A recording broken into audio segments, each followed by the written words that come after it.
Hey guys, it's Jack Punkington. So it's actually been quite a while since I've made a video. The main reason for that is YouTube kind of messed things up for smaller channels like myself.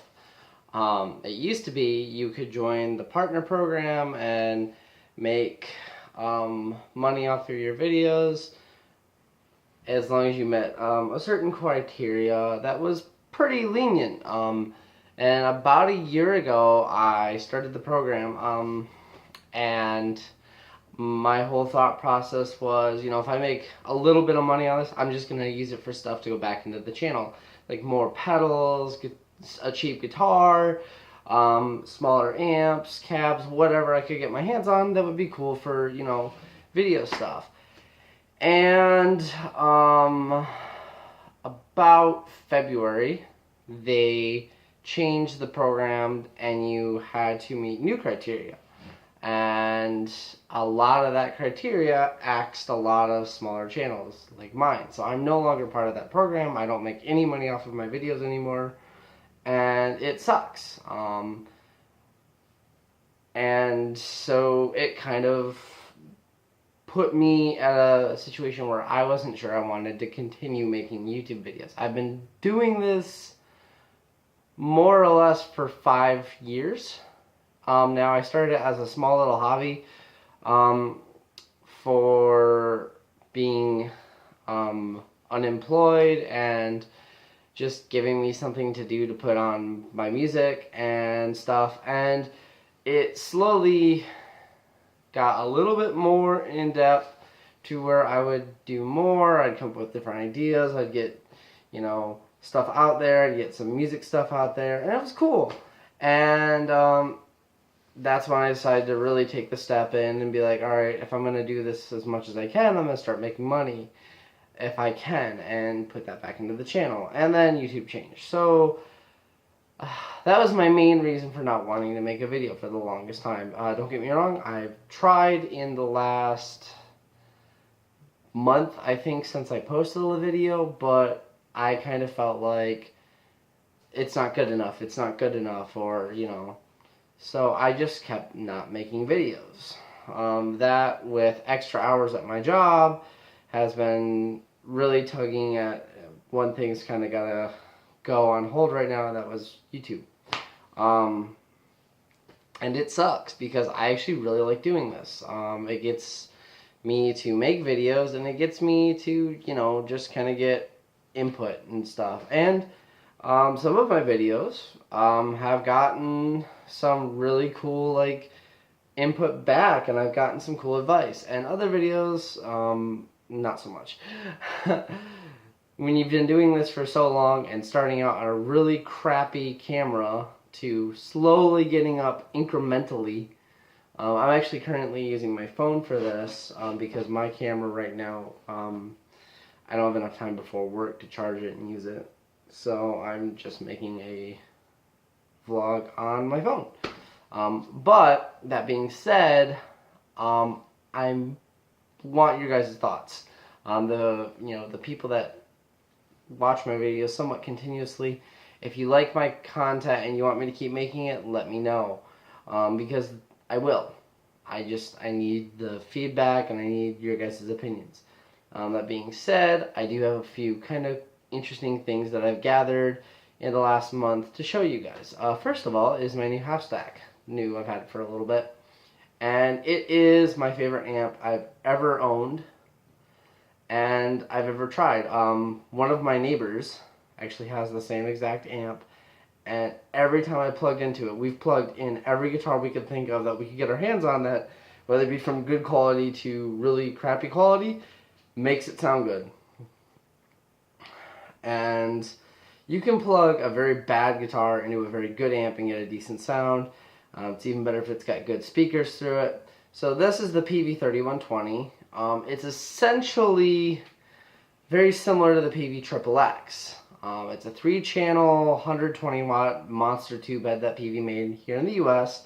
They don't make this model anymore to my knowledge, and it does have differences than the 3120.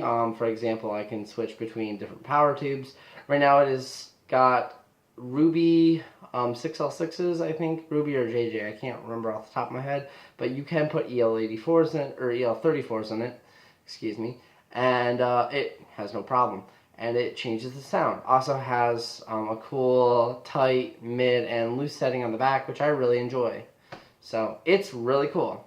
The 412 I now run is a Marshall 8412. It is a condensed 412. It's a little smaller than a normal size, but it is loaded with the same speakers in the 1960B cab. I think the 900, the JCM 900 cab. It has the same speakers. They're Celestion G12s. I think these are the 30s, the 30 watts. So anyway, I love the tone that I get out of this. My homemade 112, which I will show you guys, maybe in a different video, that I made out of that Marshall combo, has the G1275, and I love it. So a couple other odd things. This is a guitar amp. It is a jam jar, and these are awesome. There's a lot of cool videos. They're really cheap and they're really fun. Check them out. Pick them up. Has a built-in little speaker on the top. It can also power this 412. This is also a guitar amp. This is what I want to call a pocket plexi. It has two controls, volume and gain, and it's awesome. It powers any 8 or 16 ohm cab, and it runs on a 9-volt power supply, very similar to a pedal board. I actually ran this into my pedal board, into that 412 to see what I could get. Actually, I think I ran it into a 112. And it was interesting. It works too. Like, it literally sits right on my pedal board. So I've always thought about maybe just keeping it there as like a little backup amp. It's 1 watt of solid state. So obviously it's not like giggable or anything, but it's really cool, and I want to do a video on it, and I want your guys' opinion. And I like the little artwork on the top. It was actually made by a guy off of Reverb. I don't know if he keeps making them, but he made this, and it was like 20 bucks, and I was like, I gotta pick it up because it's so unique. So the other stuff I want to show you guys. So a while ago I made a video on the Project Telecaster I made. I got for Christmas from my brother slash he was my roommate. He actually moved out, and I finished it and stuff. Well, I've done some more work to it. So it is covered in stickers, and it actually has a light thin lacquer over top of the stickers so they'll stay. You know, Facebook comes with like weird ads every once in a while, and there's this one, I'm sure you've all probably seen it. It's you can buy like this pack of 60 stickers, and I bought it, and it took like 3 months to get here. But when it got here, I wanted to put it on this guitar. This is kind of an inspired Tom Morello Telecaster, because he has a very similar, well, he has like an actual Fender. This is just a project. I call it a fish head guitar.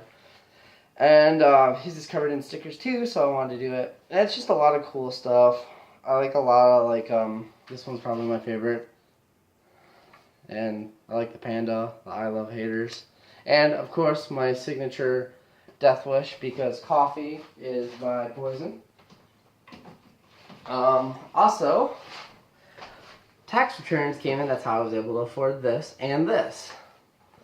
This is my guitar named TK222. It is a Gibson LPJ, the 2013 model. These are Gibson 490R and 490T pickups. I added the pick guard, I changed the truss rod cover, and I added the melted Stormtrooper helmet sticker, because the color, before I even added the sticker, made me think of a Stormtrooper. So I was like, alright, and I named it after a Stormtrooper. I've always wanted a white Gibson Les Paul, and I love the crap out of this.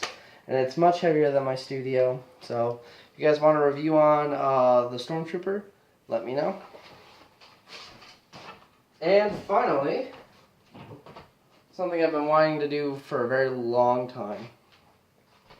So, about a year ago, I bought this from a friend of mine.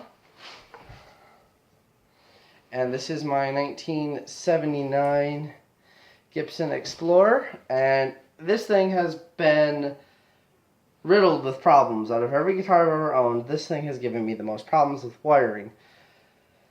Recently had to rewire the switch because it was not working properly. But new pickup cover. I have one for this, but it actually doesn't fit, so I'm not gonna cover it. Hook or hip shot locking tuners, which those are gonna be awesome. And I changed out the tailpiece. I originally had a gold one. Well, to match the rest of the hardware, I'm going with chrome. So that way it'll kind of like all match. That's why I replaced the tuners. I already had the chrome bridge. Figured that would work. And finally, right now, obviously, it has this giant gaping hole in it. Pretty soon, a buddy of mine is going to be fixing that, along with the hole in the front and the 2 peg holes. So, he's a really good woodworker. He's done it for years. And even though it's going to cost me some money, it's worth it in the long run because it's already a good guitar and it's going to increase the value of the guitar a little bit. So, but I wanted to put some money into it, and I love that guitar, and I can't wait to see how much better it stays in tune. And I think I'm going to give it a new setup too with maybe different gauge strings, see how that feels. So I really wanted to do this video for you guys. I haven't had a chance to make videos for a while, and I apologize. But let me know if you want me to make more videos, if you want me to do a video on these 2 mini amps, my Telecaster, and my Les Paul, you know, my new Les Paul. Let me know, because I gladly will. I haven't had a chance to really make a video, and I've been wanting to do it for a while. So, Jack Punkington signing out. Hopefully not for the last time, guys. Peace.